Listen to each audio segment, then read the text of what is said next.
R is much greater than A. So if R is much greater than A, E axial की जो value है that equals to twice of Coulombian constant K, P and R cube. चलिए equatorial point के ऊपर हम ये value निकालते हैं. कविश, डायपोल में कितने चार्जेस होते हैं? 2 sir. 2. So let's assume this is our positive Q charge and this is our negative Q charge, and ये वो लाइन है जो इन दोनों चार्जेस को ज्वाइन करती है. This is the line joining the two charges, right? Now I have to move on a equatorial point. तो equatorial point के लिए बच्चे इसके मिड पॉइंट से हमने क्या किया है, एक पॉइंट सिलेक्ट कर लिया है. This is the equatorial point जिसकी हमें बात करनी है. Now Manit, first question to you. Manit, मुझे ये बताओ कि इस पॉइंट के ऊपर इस पॉजिटिव चार्ज की वजह से इलेक्ट्रिक फील्ड का डायरेक्शन क्या होगा?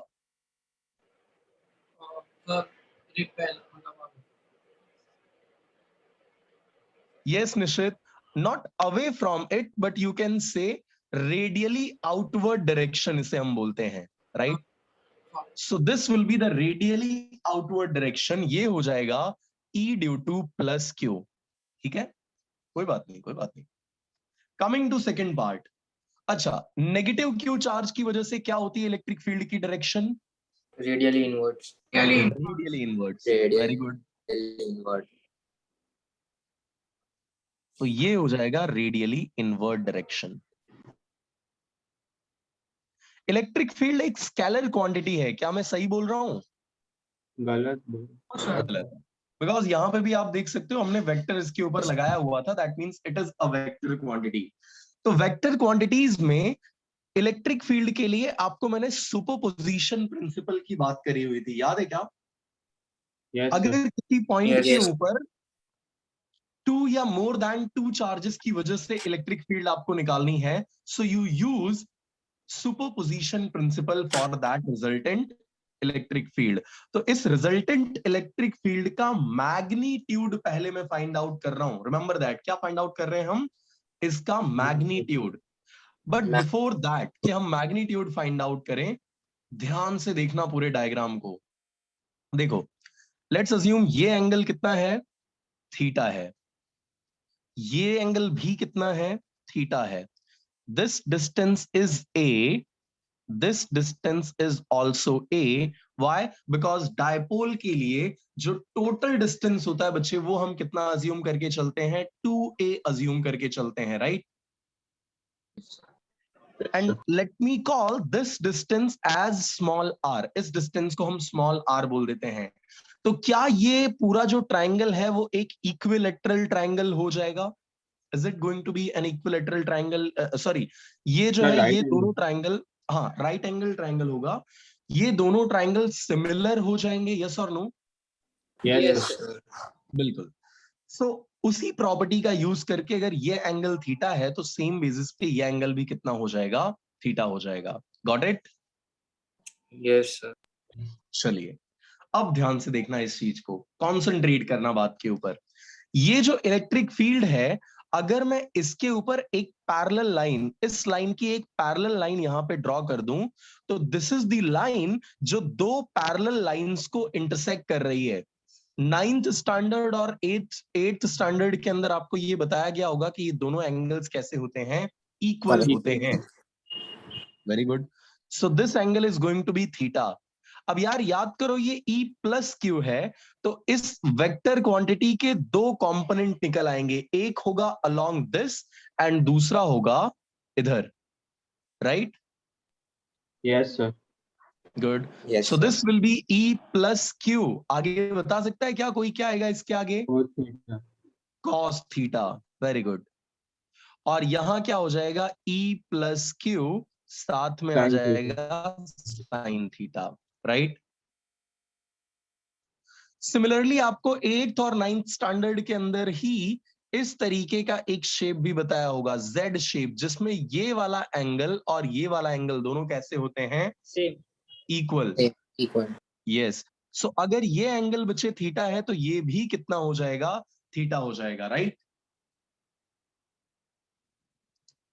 अरे यार अरे बोलो। थीटा। यस, तो ये वाला जो कंपोनेंट होगा this is electric field due to minus Q. तो ये वाला कंपोनेंट जो होगा that will be electric field due to minus Q. और एंगल के पास वाला कंपोनेंट है, बिल्कुल सही है, माइनस कॉस थीटा बन जाएगा ये, और इस तरफ हो जाएगा ई माइनस क्यू साइन थीटा। आ रही है क्या ये बात समझ में? किसी को डाउट कोई इसमें? No sir. No sir. Good. चलिए, तो सबसे पहले अब हम निकालते हैं कि यहां पे इलेक्ट्रिक फील्ड होगी कितनी। Electric field due to this charge that will be given by, बताओ क्या होगा? K plus KQ by A। Coulombian constant into Q divided by ये इतने डिस्टेंस का स्क्वायर, मैग्नीट्यूड की बात कर रहा हूं मैं। सो मैग्नीट्यूड विल बी, देखो ये इतना डिस्टेंस जो है बच्चे अकॉर्डिंग टू पाइथागोरस थ्योरम इसका square A square plus R square के इक्वल होगा। Why? Because this is a right angle triangle, so applying Pythagoras theorem this will be R square plus A square. तो यहां पर हम लिख देते हैं R square plus A square. यार कोई डाउट है क्या इसमें? Sir no sir. ऊपर ए स्क्वायर नहीं आएगा? Sorry. No sir, no sir, कुछ नहीं। ओके ओके, एक्चुअली ये स्क्वायर ही लिया हुआ है बच्चे, ध्यान रखना, ये आपने स्क्वायर ही लिया हुआ है, तो फिर गलती से उसका दोबारा स्क्वायर मत कर देना, गड़बड़ हो जाएगी। ठीक है, ओके। सो सिमिलरली ई माइनस क्यू फाइंड आउट कर लेते हैं। ध्वनित कॉन्सेंट्रेट यहां करो भाई, के क्यू की जगह पे इस माइनस क्यू का मैग्नीट्यूड लोगे तो क्या हो जाएगा? के क्यू डिवाइडेड बाय डिस्टेंस। तो बच्चे अगेन कितना है? R square plus A square. Distance will remain same, R square plus A square, distance same ही रहने वाला है। डायपोल मोमेंट की डायरेक्शन किधर होती है, याद है क्या? डायपोल मोमेंट की डायरेक्शन होती है माइनस से प्लस की तरफ, right? Yes sir. Yes sir. And अगर आप बहुत क्लोजली देखोगे तो यू विल फाइंड कि हमारी जो नेट इलेक्ट्रिक फील्ड है, बिकॉज मैग्नीट्यूड तो ई माइनस क्यू का और ई प्लस क्यू का सेम है, यस और नो? हाँ सर। Yes sir. मैग्नीट्यूड सेम है, साइन थीटा, एक ऊपर की तरफ जा रही है इलेक्ट्रिक फील्ड, दूसरी डाउनवर्ड डायरेक्शन में आ रही है। These two are going to cancel each other, ये एक दूसरे को कैंसिल कर देंगे। समझ में आ रही है क्या बात? Yes yes. तो नेट जो इलेक्ट्रिक फील्ड होगी बच्चे वो आपको इस डायरेक्शन में मिलेगी, इधर। अरे ध्यान से देख, कंसंट्रेशन पूरा इधर, ध्यान से देखना, ये जो इलेक्ट्रिक फील्ड नेट मिली है ये इस तरफ को मिली है, तेरा डायपोल मोमेंट इस तरफ को था, इलेक्ट्रिक फील्ड इधर है। अगर मुझे इलेक्ट्रिक फील्ड को डायपोल मोमेंट की डायरेक्शन में बताना हो तो what should I do? Negative of negative. Yes, P cap का नेगेटिव यूनिट वेक्टर मुझे लेना होगा, बिकॉज पी कैप यानी ये, और उसके आगे अगर मैंने माइनस से मल्टीप्लाई कर दिया तो it will be like this, और ये ही डायरेक्शन किसकी है? इलेक्ट्रिक फील्ड की डायरेक्शन है। क्या इतनी बात आपको समझ में आ रही है? Yes sir. Yes sir. चलिए, सो ई नेट मैग्नीट्यूड वाइज ही बात कर रहा हूं या डायरेक्शन वाइज भी ले लेते हैं, चलो। E net will be equal to E plus Q cos theta plus E minus Q cos theta into क्या हो जाएगा? Minus of P cap. ये माइनस ऑफ पी कैप क्या सिग्निफाई कर रहा है बच्चे? कि इलेक्ट्रिक फील्ड की डायरेक्शन जो डायपोल मोमेंट है उसकी डायरेक्शन के ऑपोजिट डायरेक्शन में है, इधर को है, राइट मानत? यस। ओके, चलिए वैल्यूज रिप्लेस करना चालू करते हैं। दोनों के मैग्नीट्यूड है सेम, ध्यान देना बात के ऊपर। ई प्लस क्यू और ई माइनस क्यू दोनों का मैग्नीट्यूड है सेम, कॉस थीटा ये भी same. Can I write it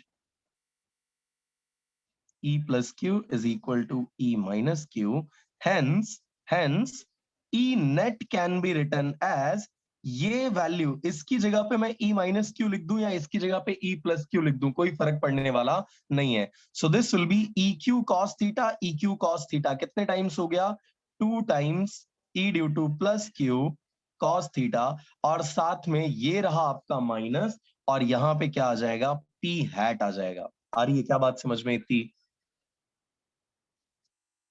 इसकी वैल्यू रिप्लेस कर दो, इसकी वैल्यू रिप्लेस कर दो फटाफट। -2 EQ की जगह पर हो जाएगा बच्चे, बताओ क्या आएगा?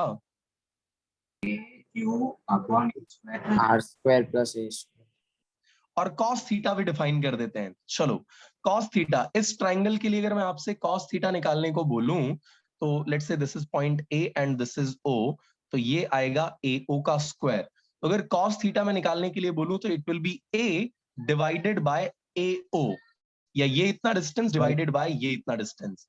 ये AO का स्क्वायर है, मुझे AO चाहिए, तो इसका क्या हो जाएगा, स्क्वायर रूट हो जाएगा।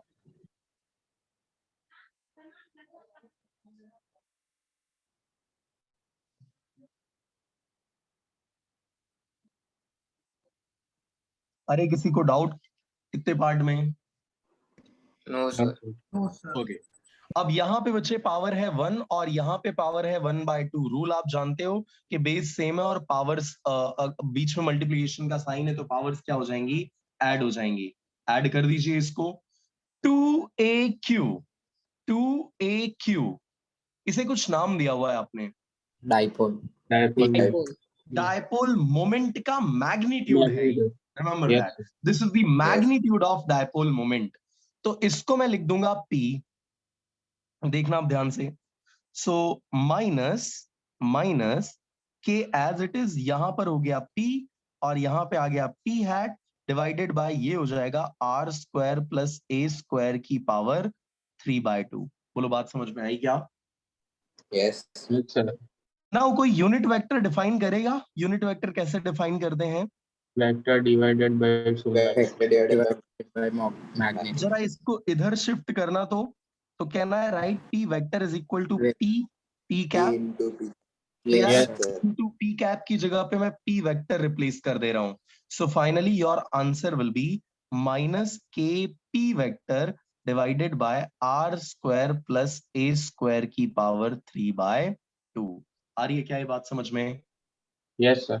नाउ अगेन एक स्पेशल केस अज्यूम करो जिसके अंदर R is much much much much greater than A, और अगर ऐसा सीन बनता है तो आप A स्क्वायर को R स्क्वायर के कंपैरिजन में निग्लेक्ट कर सकते हो। In that seen your equation will look like, if R is much much much greater than A, so E net will be given as minus KP vector divided by R square की power 3/2.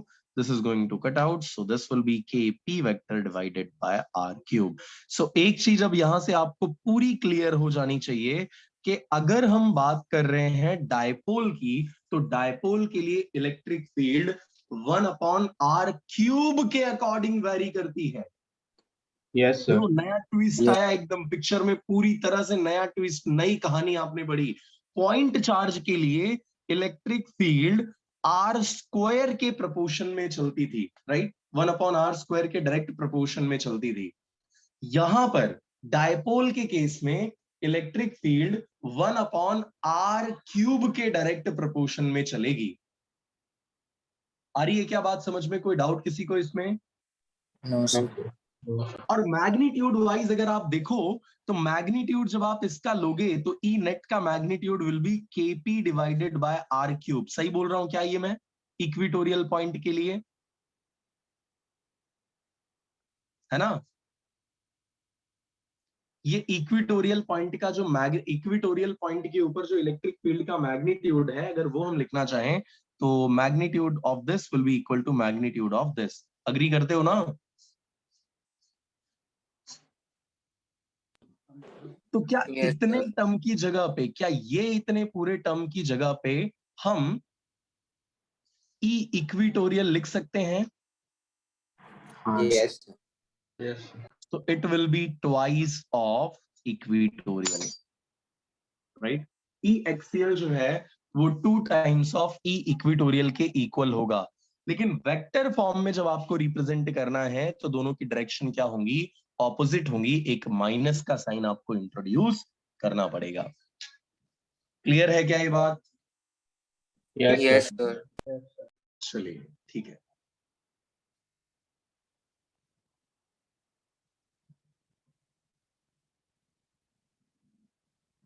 तो यहां पे आपका session 1.4 जो है वो finish हो जाता है। अगर किसी को इस डेरिवेशन में कोई डाउट है प्लीज लेट मी नो। और give me a thumbs up अगर क्लियर हो गया है तो।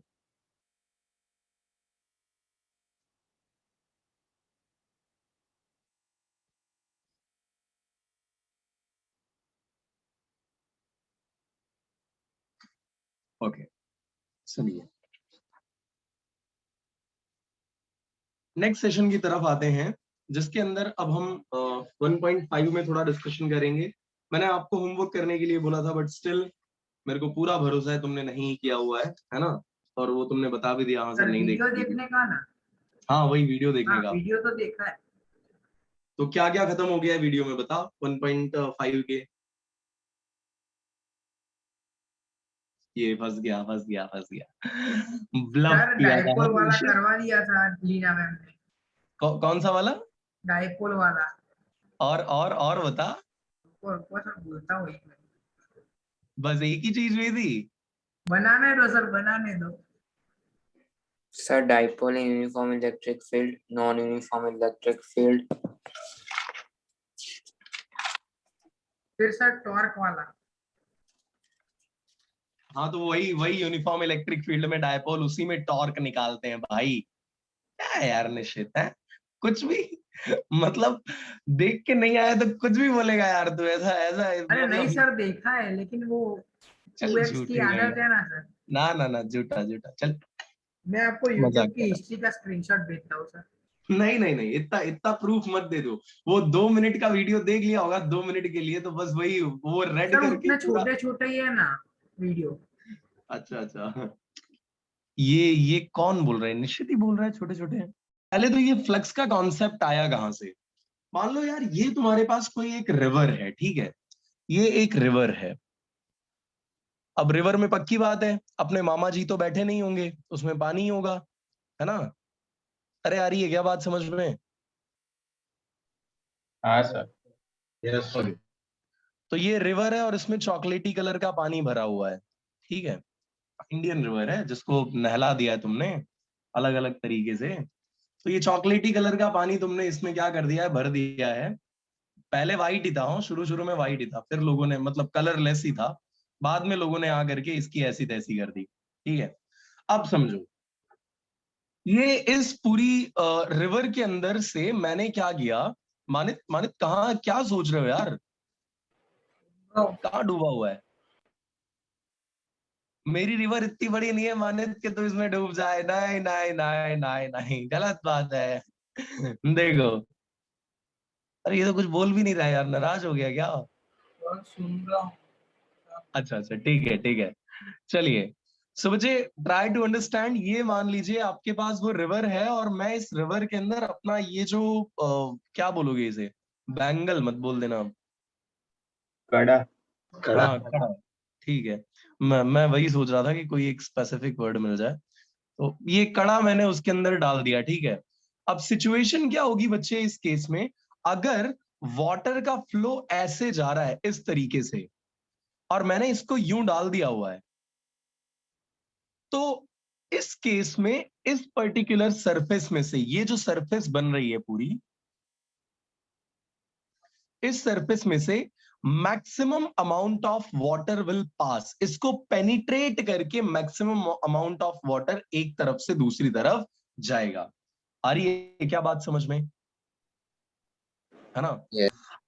अब मान लो इसी पिक्चर के अंदर कुछ फिश आ जाती हैं, राइट? टडंग टडंग टडंग, एक, दो, हा,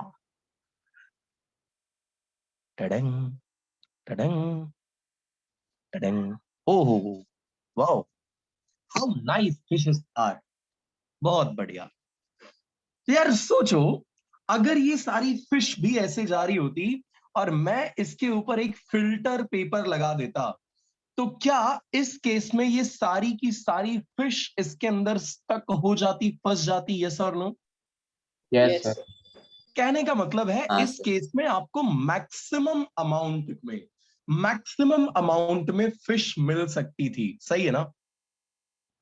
अब तुम बोलोगे यार ये क्या पागल वागल हो गया है क्या आज ये इंसान, मतलब बात कहाँ इलेक्ट्रिक फील्ड इलेक्ट्रिक फ्लक्स की हो रही है और कहाँ ये फिश के चक्कर में हमको गुमराह किए जा रहा है। रुक जा भाई, 2 मिनट का टाइम मेरे को दे, आ जाता हूं मैं टॉपिक पे बैक।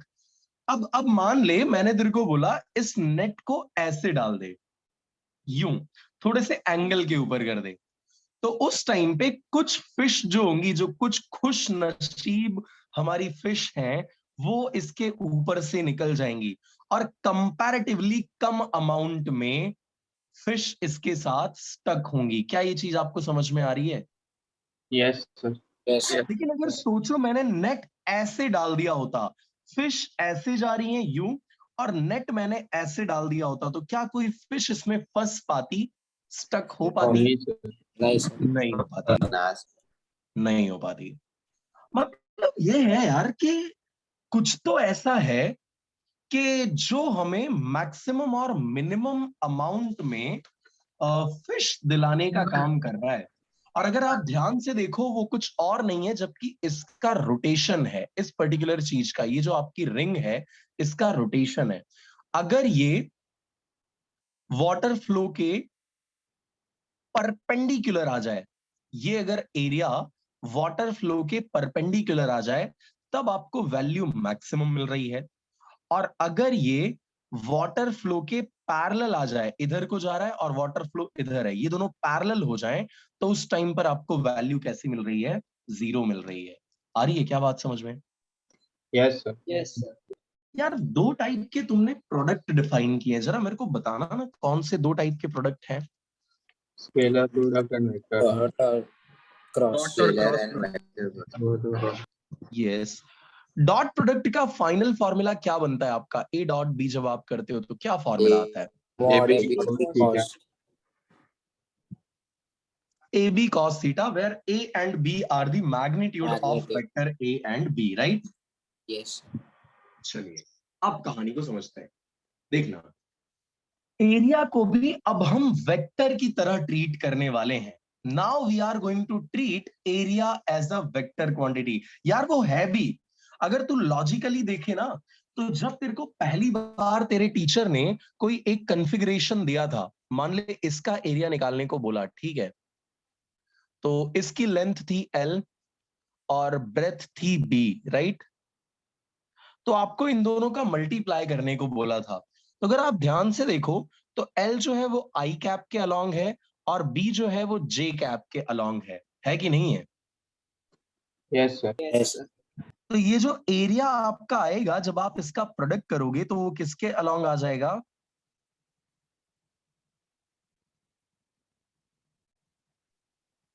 ठीक है। यस।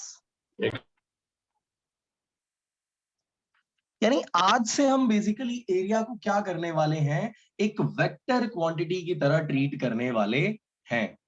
एंड इस वेक्टर क्वांटिटी की यानी एरिया वेक्टर की जो डायरेक्शन है, दैट विल बी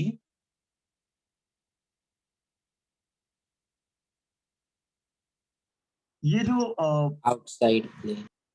यस। तो बेसिकली अगर हम फाइंड आउट करना चाहें कि क्या होगा एरिया वेक्टर का डायरेक्शन, तो ध्यान रखना it will be always perpendicular to the given plane. जो भी प्लेन आपको दिया हुआ है ना, उस प्लेन के परपेंडिकुलर एंड आउटवर्ड डायरेक्शन में। कौन सी डायरेक्शन में? Outwards. तो अगर आपको कोई प्लेन दिया हुआ है तो आउटवर्ड डायरेक्शन 2 हो सकती है। बोलो कितनी डायरेक्शन हो सकती है? 2।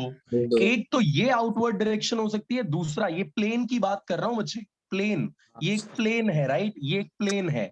तो इस केस में 2 आउटवर्ड डायरेक्शन हो सकती है, एक तो इधर ऊपर की तरफ और एक इधर नीचे की तरफ, राइट? 2 आउटवर्ड डायरेक्शन हो सकती है। लेकिन अगर आपको कोई एक क्लोज्ड सरफेस दी हुई है, जैसे सिलेंडर है, जैसे स्फीयर है, तो इन केसेस में there will be a unique direction जो आउटवर्ड डायरेक्शन में होगी, राइट? एक ही डायरेक्शन आपको आउटवर्ड मिलने वाली है। तो outward normal is the direction of area vector. याद रहेगा क्या ये आपको? Yes sir. Yes sir. Outward normal is the direction of area vector.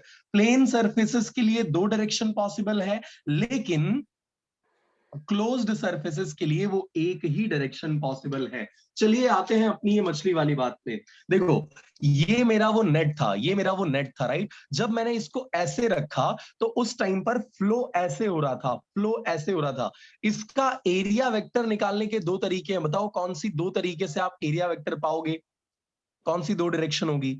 एक तो बच्चे ये वाली डायरेक्शन हो जाएगी ऐसे, बोलो हाँ या ना, इधर।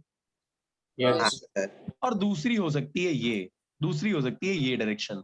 अभी के लिए मैं इस डायरेक्शन को अज्यूम कर रहा हूं, अभी के लिए मैं इस डायरेक्शन को अज्यूम कर रहा हूं। तो देखना वाटर का फ्लो भी इधर है, एरिया वेक्टर भी इधर कोई है, तो क्या इस केस में आपको मैक्सिमम वैल्यू मिल रही है, मैक्सिमम अमाउंट ऑफ फिश मिल रहा है? यस। तो कैन यू टेल मी कि क्या इन दोनों के बीच का एंगल का वैल्यू है, what is the value of angle between these two 90 vectors? 90 90 degree nice zero कितने हैं, 90 कितने लोग हैं? अच्छा 0 सर 0 ब्रो सोच के बोलना, बहुत बहुत सोच के बोलना। सरफेस आपने ऐसे रखी है लेकिन उसका एरिया वेक्टर बच्चे ऐसा गया है इस तरफ को, एंड फ्लो भी ऐसे ही जा रहा है। So these two will be parallel to each other, कुछ ऐसी कंडीशन बन जाएगी। एंड दो पैरेलल लाइंस के बीच का एंगल कितना होता है, कितना होता है? 0 0 डिग्री। मतलब when theta is 0 degree, when theta is 0 degree, तो उस टाइम पर amount of fish is maximum. Agree कर रहे हो इस बात से? Yes sir yes sir Good. अच्छा, अब अगर दूसरा केस मैं अपना नेट इस तरीके से रखता, मेरा जो नेट है वो ऐसे रखता, देखो ये नेट जैसा लग भी रहा है थोड़ा बहुत, है ना? हाँ जी, यस ये सर ओ यस, ठीक है। नहीं नहीं नहीं, इधर से दिखाते हैं, अभी ठीक है। So situation is something like this. अगर मैं नेट को ऐसे रखता तो उस टाइम पर मेरा मेरा एरिया वेक्टर कैसे दिख रहा होता, कुछ इस तरीके से। क्या अग्री कर रहे हो आप इस बात से? Perpendicular to the plane of the surface, जो भी Yes. सरफेस है उसके प्लेन के परपेंडिकुलर, तो ये 90 डिग्री पे आ जाता। और इस टाइम पर फ्लो इधर हो रहा है, flow is in this direction, area vector is in this direction. What is the angle between these two? 90 degree 90 degree. And because in दोनों के बीच का एंगल 90 डिग्री का है, तो यहां पर हमको क्या मिल रहा है, कोई फिश नहीं मिल रही है। वैल्यू क्या मिल रही है हमको?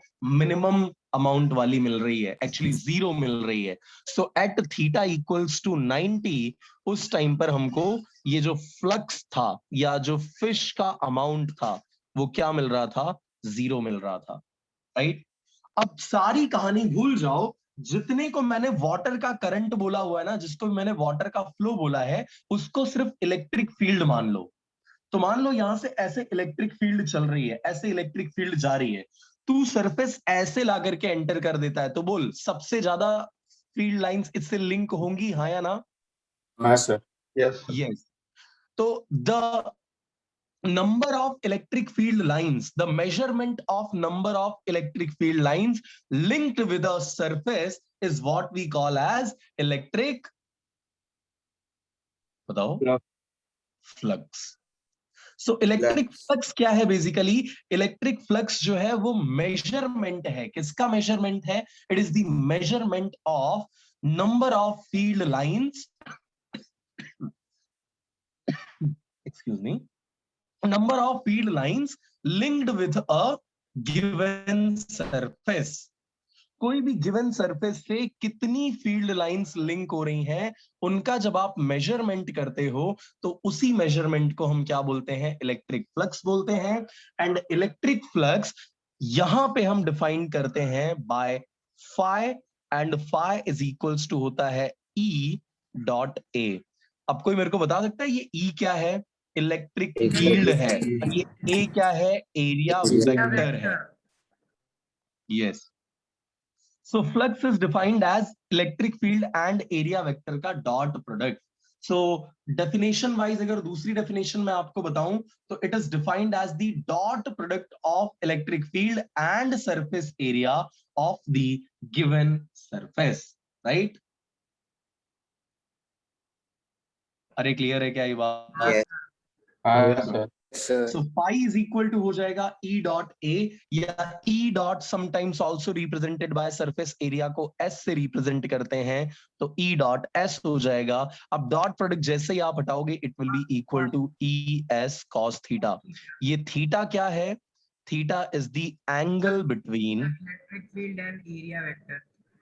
Yes.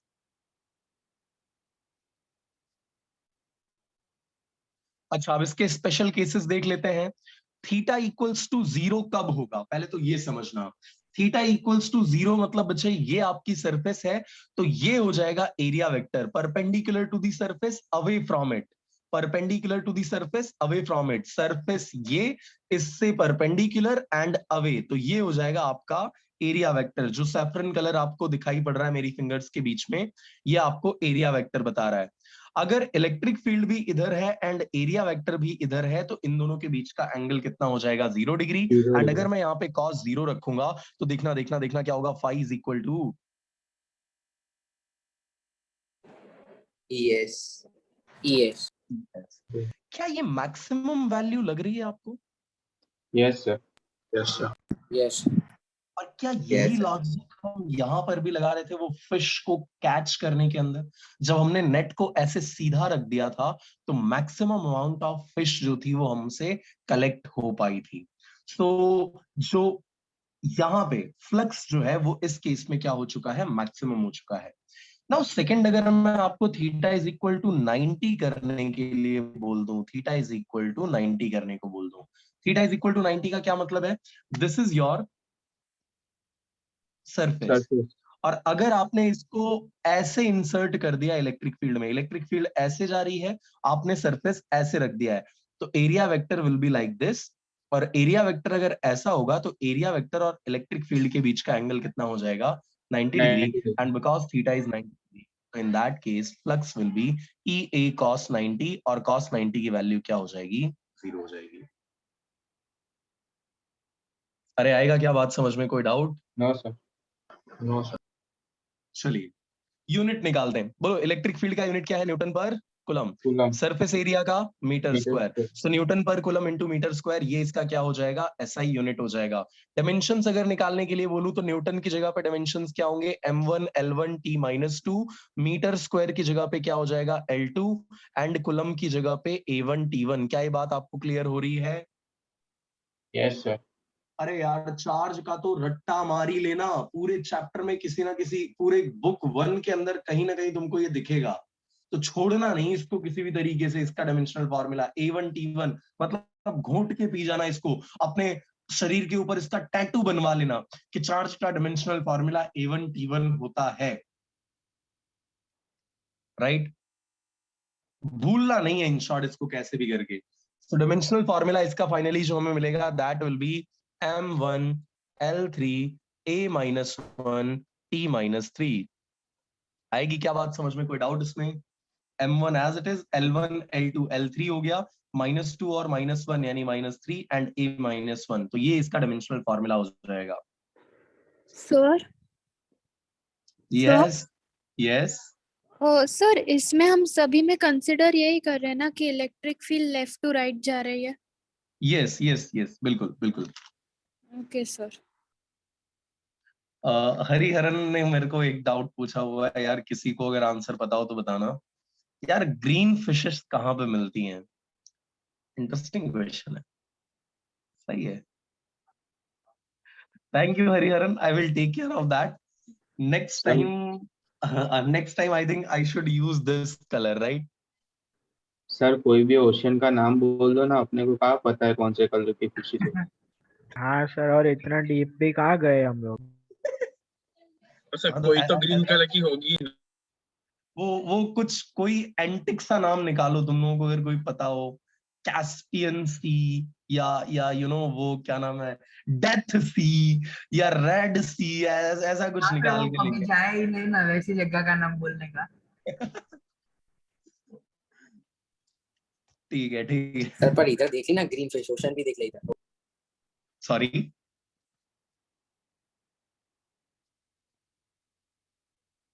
यार इतनी जल्दी जल्दी तू बोल गया दोस्त, मेरे को कुछ पता ही नहीं चला.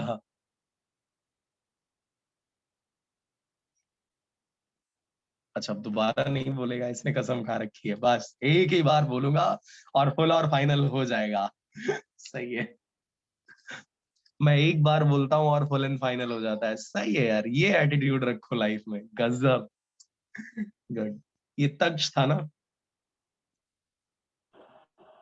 अरे नहीं सर, अच्छा सर वो okay. भविष्य बोला था। ये सर बन नोट्स में क्या हुआ बच्चे?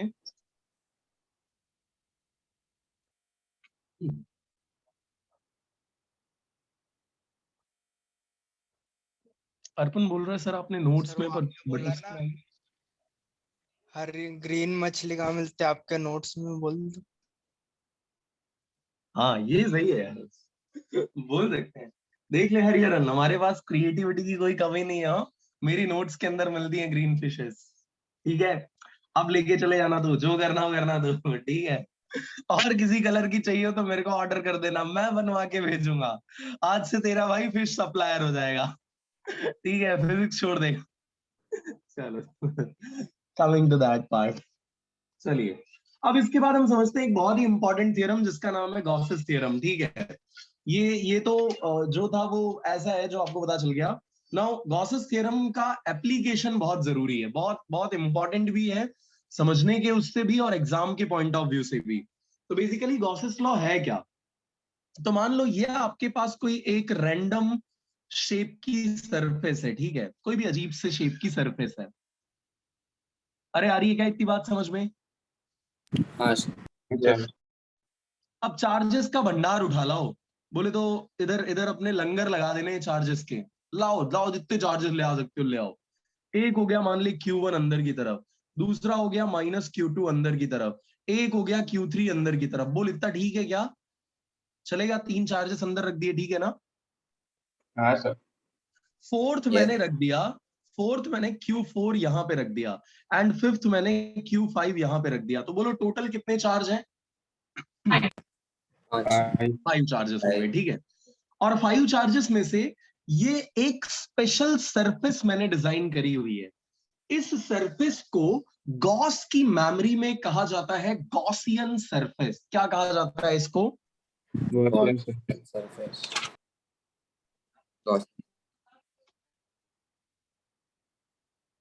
गॉसियन सरफेस इसको बोला जाता है, ठीक है। So this is Gaussian surface. Gaussian surface ने कौन कौन से चार्जेस को एनक्लोज किया है? व्हाट आर दी चार्जेस जो एनक्लोज हो चुके हैं गॉसियन सरफेस से? 1 2 और 3। 1 2 और 3। Yes, Q1 -Q2 and Q3, ये 3 चार्जेस ऐसे हैं जो एनक्लोज हो चुके हैं इस गॉसियन सरफेस से। तो गॉस की थ्योरम बताती क्या है? गॉस की थ्योरम ये जो इलेक्ट्रिक फील्ड इंटेंसिटी है ना, वो निकालने का बहुत ही सिंपल तरीका ला करके आपको दे देती है। इतना सिंपल जिसका कोई लिमिट नहीं है, इतना आसान, बहुत बहुत ज्यादा आसान, राइट? क्या बताता है गॉस का थ्योरम? तो सुनना, पहले तो मैं ये लिख रहा हूं कि सिचुएशन है क्या। इंटीग्रेशन इलेक्ट्रिक फील्ड और यहां पर हो गया ds।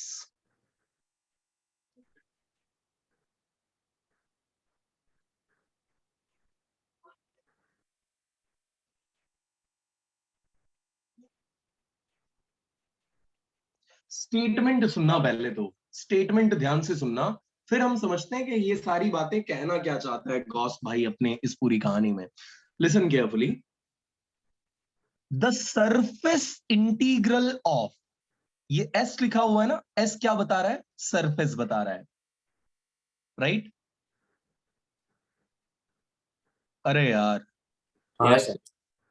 The surface integral of electric field over a closed hypothetical surface. ऐसी कोई सरफेस तुमको मिलती नहीं है, तुमको अज्यूम करनी होती है। कोई मेरे को बता सकता है इस क्लोज्ड हाइपोथेटिकल सरफेस का नाम क्या है? Gaussian sir. Gaussian surface. तो फिर से सुनना पूरे स्टेटमेंट को, फिर से सुनना एक बार पूरे स्टेटमेंट को। The surface integral of electric field, the surface integral of electric field over a Gaussian surface, और वो भी कैसी होनी चाहिए, ऐसा क्लोज्ड, कैसी होनी चाहिए, क्लोज्ड होनी चाहिए. So the surface integral of electric field over a closed Gaussian surface. इतना स्टेटमेंट कोई मेरे को बता सकता है, दोबारा रिपीट करके बता सकता है क्या? लेफ्ट हैंड साइड इसका क्या बता रहा है? Surface integral of electric field over a closed Gaussian surface. Surface integral of electric field over a closed Gaussian surface. Surface integral of electric field over a closed Gaussian surface. कोई repeat कर सकता है क्या ये left hand side वाला part? Surface integral of electric field over any closed Gaussian surface. Very good. और कोई? Surface integral of electric field over closed Gaussian surface is equals to 1 upon epsilon naught times charge enclosed by it. खत्म खत्म खत्म खत्म खत्म खत्म, law खत्म हो गया. is equals to 1 upon epsilon naught times charge enclosed by it. खत्म खत्म, अरे बस इतना ही है. The surface integral of electric field over a closed Gaussian surface is equals to 1 upon epsilon naught times charge enclosed by it. This is what we call as Gauss's law. आ रही है क्या बात समझ में? Yes sir. हाँ sir. Yes, sir. Okay. अब देखो, ये जो लेफ्ट हैंड साइड में है ना, लेफ्ट हैंड साइड में ये छोटा सा जो एरिया है, बहुत ही छोटा सा जो एरिया है आपका,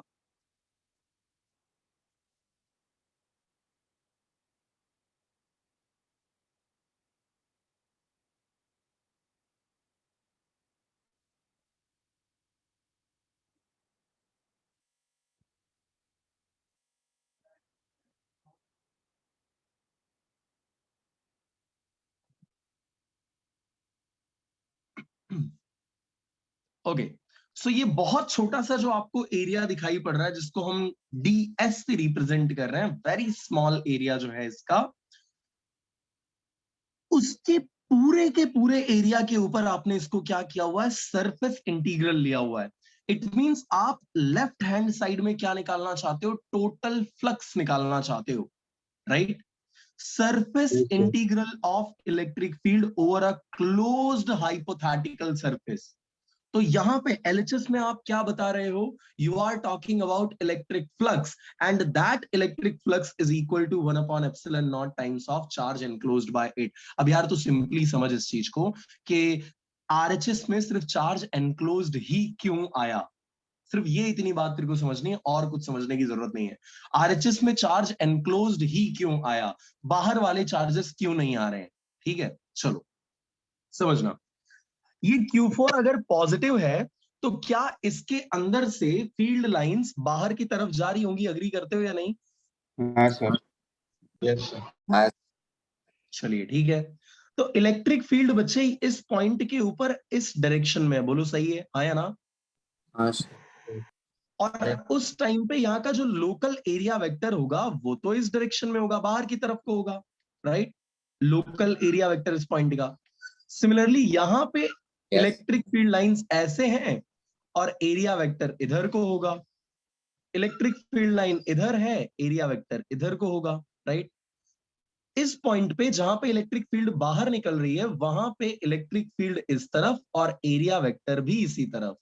इलेक्ट्रिक फील्ड इस तरफ, एरिया वेक्टर भी इसी तरफ. इलेक्ट्रिक फील्ड इस तरफ, एरिया वेक्टर भी इसी तरफ. आ रही है क्या ये बात समझ में पूरी आपको? हाँ. सो इस पॉइंट Yes, पे sir. इलेक्ट्रिक फील्ड और एरिया वेक्टर के बीच का एंगल कितने डिग्री का बनेगा? 180 डिग्री का, राइट? तो यहाँ का फ्लक्स होगा 180 नेगेटिव, हाँ. और यहाँ पे बच्चे बनेगा 0 डिग्री का एंगल, तो यहाँ का फ्लक्स कैसा होगा? Positive, right? जितना पॉजिटिव होगा उतना ही नेगेटिव होगा, तो नेट वैल्यू इसके अंदर से क्या पास होगी बताओ? 0 हो जाएगी. अरे हाँ या ना? Yes. सिंपली तू ये समझ कि तेरे पास एक टैप था, एक नल था यहाँ पे, ठीक है? ये तेरे पास एक टैप था, एक नल था. तूने क्या किया, इसको गॉसियन सरफेस के अंदर रख दिया, गॉसियन सरफेस के अंदर रख दिया, ठीक है। और ये नल बड़ा ही हाइपोथेटिकल टाइप का नल है। ये क्या कर रहा है, हर डायरेक्शन के अंदर वाटर फ्लो करवा देता है, इधर भी निकल सकता है, इधर भी जा सकता है, इधर भी वाटर जा सकता है, इधर भी जा सकता है, इधर भी जा सकता है, किधर को भी वाटर जा सकता है, हर डायरेक्शन के अंदर वाटर जा सकता है, राइट। अब अगर मैं इसके बाहर वाटर ला करके रख दूं, एक नया नल ला करके रख दूं जो अगेन हर डायरेक्शन के अंदर वाटर फ्लो कराता हो, और मान लो कि ये जो टैप है, ये टैप 10 लीटर 10 लीटर पूरी डायरेक्शन का मिला करके नेट 10 लीटर वाटर जो है वो बाहर निकालता है, हर डायरेक्शन का मिला लो तो 10 लीटर जितना वाटर ये बाहर निकालता है। आ रही है क्या बात समझ में? Yes sir. हाँ सर। ओके, तो अब होगा क्या, जैसे ही ये टैप आप चालू करोगे कुछ वाटर इसके अंदर अंदर भी आएगा और वही वाटर क्या कर जाएगा, लीव भी कर जाएगा। अरे आ रही है क्या बात समझ में? हाँ सर। मान लो इस टैप ने 2 लीटर वाटर, 2 लीटर जितना वाटर इंटैक्ट में दिया, अंदर की तरफ आने दिया, तो वही 2 लीटर बाहर भी तो निकल जाएगा, यस और नो? Yes sir. तो अगर 2 लीटर इन हुआ तो टोटल कितना हो गया, यहां से जो बाहर निकल रहा था उसमें से 2 लीटर अंदर आ गया, तो 10 लीटर आउटवर्ड डायरेक्शन में था, 2 लीटर क्या हो गया, अंदर आ गया, लेकिन बाद में यही 2 लीटर बाहर भी तो निकल गया है। तो इन शॉर्ट क्या 10 लीटर से चेंज होगी तुम्हारी वैल्यू, बताओ? No sir. नहीं होगी। दैट मीन्स बाहर वाले टैप की वजह से इस अंदर वाले टैप के ऊपर कोई फर्क पड़ने वाला नहीं है। एंड सेम चीज बच्चे इस केस में होती है, बाहर की इलेक्ट्रिक फील्ड लाइंस जितना फ्लक्स अंदर ले करके आती हैं उतना ही फ्लक्स वो क्या कर देती हैं, बाहर ले करके चली जाती हैं। इन शॉर्ट बाहर का जो चार्ज है उसका कोई इफेक्ट इसके ऊपर पड़ता नहीं है। That's why we write Q enclosed into 1/ε0, right. Enclosed charges की ही बात करनी होती है। आएगी बात समझ में, किसी को कोई डाउट? No sir. ठीक है। अच्छा, गॉसियन सरफेस को बनाते टाइम कुछ बातें आपको खास ध्यान में रखनी होती हैं। वो बातें क्या क्या हैं? तो सबसे पहले ये जो गॉसियन सरफेस है ये एक हाइपोथेटिकल सरफेस है, इमेजिन करना होता है आपको। तो अगर आप इमेजिन कर रहे हो तो आप ऐसा नहीं कर सकते कि ये जो सरफेस है वो इस चार्ज को कट करती हुई पास हो जाए, आधा चार्ज अंदर हो आधा चार्ज बाहर हो, ऐसा नहीं हो सकता है। या तो उस चार्ज को आपको पूरा अंदर कंसिडर करना पड़ेगा या तो पूरा बाहर कंसिडर करना पड़ेगा। बोलो समझ में आ रही है क्या बात? Yes sir. ओके। अच्छा, फॉर्मूले को देख करके आपको एक भ्रम हो सकता है, एक कंफ्यूजन हो सकता है कि phi is equals to electric field into area vector में अगर एरिया बढ़ाते जाएंगे तो क्या होता जाएगा, फ्लक्स इंक्रीज होता जाएगा। यार तू चेक कर, अगर मेरी ये कहानी तेरे को समझ में आ रही है तो जब मैं इतना बड़ा गॉसियन सरफेस ले लूंगा तो भी क्या इसमें से नेट निकलने वाला वाटर 10 लीटर ही होगा, हाँ या ना? हाँ सर। Yes sir. बिल्कुल। दैट मीन्स इसकी जो वैल्यू है, फ्लक्स की जो वैल्यू है वो गॉसियन सरफेस की साइज पर नहीं डिपेंड करती है, it is independent of area of Gaussian surface. आ रही है क्या बात समझ में? अरे बताओ। Yes sir. Okay. Sir. Yes. Sir independent तब होगा ना जब वो हाँ, ओरिजिनल कोई स्पीड और से चार्ज जरूरत है। उसमें आ नहीं जाना चाहिए, वही, कोई और चार्ज उसमें नहीं आ जाना चाहिए। अगर कोई और चार्ज आया तो ऑब्वियसली चेंज हो जाएगी, बिकॉज Q एनक्लोज्ड की वैल्यू बदल जाएगी, राइट? यही बोल रहे हो हर्ष? Yes sir. यस। तो अगर कोई चार्ज और नहीं आता है, जब तक कोई दूसरा चार्ज और नहीं आ जाता है तब तक चाहे जितना बड़ा आप गॉसियन सरफेस ले लो उससे फ्लक्स की वैल्यू पर कोई फर्क पड़ने वाला नहीं है। और ध्यान रखना, गुजरात बोर्ड के अंदर इसके ऊपर से काफी सारे एमसीक्यूज पूछे जाते हैं, रिमेंबर दैट, ठीक है? ओके। गॉसियन सरफेस जो कुछ भी आप चूज कर रहे हो, किसमें से किसी ऐसे चार्ज में को ब्रेक करके नहीं पास करना है कि मान लो ये आपका 1 कूलम चार्ज था तो आप बोलते हो हाँ सर ठीक है, लो ये 1 कूलम का चार्ज था ना, आधा इसको मैं इधर ले लेता हूँ आधा इधर लेता, ऐसा नहीं चलेगा दोस्त। या तो इसको कंप्लीटली बाहर अज्यूम करो या तो इसको कंप्लीटली अंदर अज्यूम करो। आ रही है क्या बात समझ में? Yes sir. ओके। अब एक छोटा सा डेरिवेशन हम आज के दिन करते हैं। एक इनफिनाइटली लॉन्ग चार्ज्ड वायर की वजह से इलेक्ट्रिक फील्ड निकालते हैं बाय यूजिंग गॉसेस लॉ। ठीक है, यस सर। चलिए, तो ये मान लीजिए आपके पास एक वायर है। इस वायर को हमने क्या किया, इस वायर को एक पॉजिटिवली चार्ज्ड बॉडी के साथ मैंने ले जाकर के ऐसे कनेक्ट कर दिया। समझना बात को, इस पूरी बॉडी को हमने क्या किया है, एक चार्ज्ड बॉडी के साथ कनेक्ट कर दिया है जो पॉजिटिवली चार्ज थी। तो ये पॉजिटिवली चार्ज्ड बॉडी क्या करेगी, इलेक्ट्रॉन्स इसके खींचना चालू करेगी, यानी कि इसमें से इलेक्ट्रॉन बाहर निकलेंगे तो ये बॉडी भी क्या हो जाएगी, positively charged. Positive positive positive positive positive positive and positive. आ रही है क्या बात समझ में? इतने में कोई doubt? No, sir. Gaussian surface हमेशा आपकी कैसी होनी चाहिए, क्लोज्ड होनी चाहिए, राइट।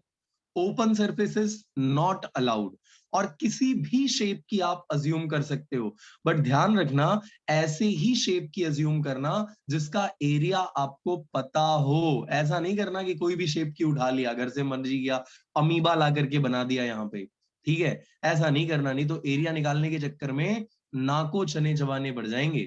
ठीक है, Yes, चलिए। sir.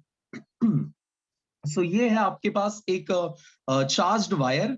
इस पूरे वायर की जो कोई भी लेंथ है, we don't know what is the length of the whole wire, हमें पूरे वायर की लेंथ के बारे में कोई आइडिया नहीं है, बट एक चीज हमें बहुत अच्छे से पता है, वो ये है कि जितने पार्ट के लिए हम कंसर्न्ड हैं उतने पार्ट की लेंथ कितनी है, स्मॉल एल है। एंड हमको बताया हुआ है कि इसके यूनिट लेंथ में जो चार्ज है वो कितना है, लैम्बडा है।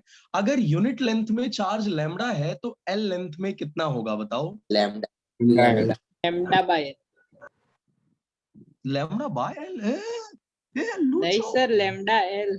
यस, तो इस केस में बच्चे एल लेंथ के अंदर कितना चार्ज आ जाएगा, लैम्बडा इंटू एल जितना चार्ज आ जाएगा।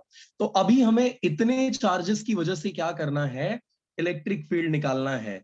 तो हम सबसे पहले गॉसियन सरफेस अज्यूम कर लेते हैं। ये मान लीजिए हमारी वो गॉसियन सरफेस है। हमने यहाँ पे एक सिलिंड्रिकल गॉसियन सरफेस अज्यूम करी है। सिलेंडर एक क्लोज्ड सरफेस है, इसलिए पहली बात उसकी सेटिस्फाई हो जाती है गॉस भाई साहब की कि आपका जो गॉसियन सरफेस है वो कैसा होना चाहिए, क्लोज्ड। तो हमने क्लोज्ड गॉसियन सरफेस लिया हुआ है, राइट। और एरिया वेक्टर क्लोज्ड सरफेस के लिए एज आई टोल्ड यू हमेशा कहां होता है, आउटवर्ड, हमेशा बाहर की तरफ, normal to the plane, going away, बाहर की तरफ। ठीक है ना? Yes, sir. Yes, sir. Okay, तो now the situation is something like this. Gaussian surface आपकी ऐसी है, यूं, इस तरीके से। अरे विजिबल है क्या? हाँ, sir. Gaussian Yes, surface sir. इस टाइप की सिलिंड्रिकल है, और अंदर आपने इसके ऐसे वायर रख दिया है, ऐसे चार्ज्ड वायर आपने रख दिया हो। अब इसके दो सरफेसेस मेरे को बहुत क्लियर दिख रहे हैं। एक सरफेस है बच्चे ये ऊपर वाला, ऐसे है ना, एक सरफेस तो ये ऊपर वाला है, एक सरफेस ये नीचे वाला है जो सर्कुलर एंड रख रहा है। आ रही है क्या बात समझ में? Yes, sir. Yes sir. Yes और दूसरा जो सरफेस है, सेकंड जो हमारी सरफेस है, that is this curved one. ये जो कर्व्ड सरफेस है ना, ये वाली। तो दो हाँ। सरफेस की हमें बात करनी होगी, एक तो ये सर्कुलर एंड्स जो है वो, और दूसरा ये कर्व्ड सरफेस जो है उसकी। आ रही है क्या बात समझ में? Yes sir. तो अगर मुझे टोटल फ्लक्स निकालना है तो पहले मैं फ्लक्स कर्व्ड पार्ट के लिए निकालूंगा, और फिर मैं फ्लक्स किसके लिए निकाल लूंगा, सर्कुलर के लिए निकाल लूंगा। और जब मैं इन दोनों को ऐड कर लूंगा तो मुझे क्या मिल जाएगा, टोटल फ्लक्स मिल जाएगा। क्या अग्री करते हो इस बात से? मानद, समझ में आ रही है क्या ये चीज? यार इनफिनाइटली लॉन्ग हमारा चार्ज्ड वायर है, तो पॉजिटिव में से इलेक्ट्रिक फील्ड लाइंस कहाँ होती हैं, आउटवर्ड डायरेक्शन में। तो ये हो गई आपकी इलेक्ट्रिक Yes. फील्ड की डायरेक्शन। ये जो सैफरन कलर से हम एरो शो कर रहे हैं वो क्या है, इलेक्ट्रिक फील्ड लाइंस की डायरेक्शन है, आउटवर्ड डायरेक्शन में ऐसे। अरे पाएगा क्या, ये समझ में आ रही है बात? यस अब तो देखिए Yes, sir. सर्कुलर एंड को जरा ध्यान से देखना। मैंने बताया हुआ था कि आपका एरिया वेक्टर हमेशा अवे फ्रॉम द सरफेस होना चाहिए, perpendicular to the surface, going away from it. तो ये आपका वो सर्कुलर एंड है, ये हो जाएगी सरफेस इसकी, perpendicular and going away, perpendicular and going away. तो it will look something like this, ऐसा दिखाई पड़ेगा। बोलो बात समझ में आई क्या ये? Yes sir. Yes, sir. Electric field जरा ध्यान से देखना, इलेक्ट्रिक फील्ड ऐसे थी, एरिया वेक्टर ऐसे आ गया। बताओ इन दोनों के बीच का एंगल कितना हुआ? 90 90 डिग्री। Very Zero. गुड। तो when we are talking about circular part, तो electric field and area vector are at 90 degree, hence phi circular will be 0। अरे आएगी क्या ये बात समझ में? कोई Zero. डाउट इसमें? No, sir. Okay, curved part की बात करते हैं। तो this is the curved part. इस पॉइंट पे अगर एरिया वेक्टर मेरे को निकालना, it will be in this direction, यहां पे इस डायरेक्शन में, यहां पे इस डायरेक्शन में, यहां पे इस डायरेक्शन में। इन शॉर्ट कहने का मतलब ये है कि कर्व्ड पार्ट के लिए इलेक्ट्रिक फील्ड और एरिया वेक्टर के बीच का एंगल कितना हो जाएगा? 0 डिग्री का। Both will be in the same direction, दोनों सेम डायरेक्शन में होंगे। So this is going to be E dot, छोटा सा पार्ट, बहुत ही छोटा सा एरिया अगर मैं ले रहा हूं, क्योंकि टोटल अगर फ्लक्स लेना है तो मुझे पूरा एरिया लेना पड़ेगा। ई डॉट ए लिख दे रहा हूं। So this can be written as E A cos theta, but theta is equal to 0, hence this can be written as E A into 1। So total flux जो है आपका, that will be equal to E A, right? ये area किसका होता है बताओ? Yes, sir. Sir वो cylinder का कर्व्ड सरफेस है। यस, ये जो एरिया है वो गॉसियन सरफेस का एरिया रहेगा। This will be the area of Gaussian surface. और जब आप गॉसियन सरफेस का एरिया यहां पर लोगे, तो यहाँ गॉसियन सरफेस है कैसी बताओ? Cylindrical. सिलिंड्रिकल। रेडियस है r, लेंथ है l, तो इसका एरिया कितना हो जाएगा? 2 पाई RL। 2 पाई RL। और टोटल फ्लक्स निकालने के लिए गॉस का लॉ हमको क्या बताता है? Q enclosed divided by epsilon not. अब चार्ज कितना इस सरफेस ने एनक्लोज किया? तो ये इतने चार्ज को, और ये इतना चार्ज मैंने आपको बताया था कि अगर यूनिट लेंथ में लैम्बडा जितना चार्ज है, तो एल लेंथ में कितना चार्ज हो जाएगा? लैम्बडा इंटू एल जितना।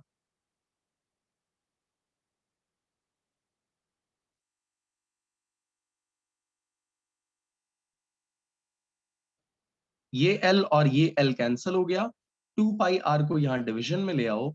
सो electric field will be lambda divided by 2 pi epsilon naught into R. आएगी क्या बात समझ में ये? Yes sir. Yes. चलिए इसी को हम थोड़ा और सिंप्लीफाई कर देते हैं, 2 से मल्टीप्लाई और 2 से डिवाइड करके। 2K 2 lambda by R. lambda divided by 4 pi epsilon naught r. So this can be written as 2 k lambda divided by r. हाँ सही है ना? Yes sir. Yes. So this is the electric field का हमारा representation जो हमने यहाँ पे कर दिया हुआ है। Now you may ask me a question कि sir electric field is a vector quantity, direction कैसे बताओगे? तो बच्चे डायरेक्शन बताने के लिए आप लिख सकते हो E vector is equal to 2k lambda divided by r into n cap, और यहाँ आपको लिखना रहेगा n cap is unit vector along, क्या लिखोगे? Area vector. Electric field. No, Chord surface. no. तो उस केस में बच्चे आपको 2 कंडीशंस स्पेसिफाई करनी रहेंगी। एक होगा जब लैम्बडा पॉजिटिव हो, और एक होगा जब लैम्बडा कैसा हो? नेगेटिव हो। इफ इट इज पॉजिटिव तब आपको लिखना होगा it is directed outward, directed outward. अरे समझ में आ रही है क्या बात? अगर ये पॉजिटिव होगा तो यहाँ पर पॉजिटिव चार्ज है, तो उस टाइम पर देखो आउटवर्ड डायरेक्टेड है इलेक्ट्रिक फील्ड। आ रही है क्या ये बात समझ में? और अगर ये नेगेटिव होगा तो हम क्या लिखेंगे? Directed inward, right? Yes, sir. Yes, sir. So यहाँ पे फिनिश होता है आपका electric field due to infinitely long charged wire. और ये क्वेश्चन याद रखना पड़ेगा आपको, लाइक पूरा थियरी जो है ये तैयार होनी चाहिए। जैसे ये चैप्टर फिनिश होगा आपका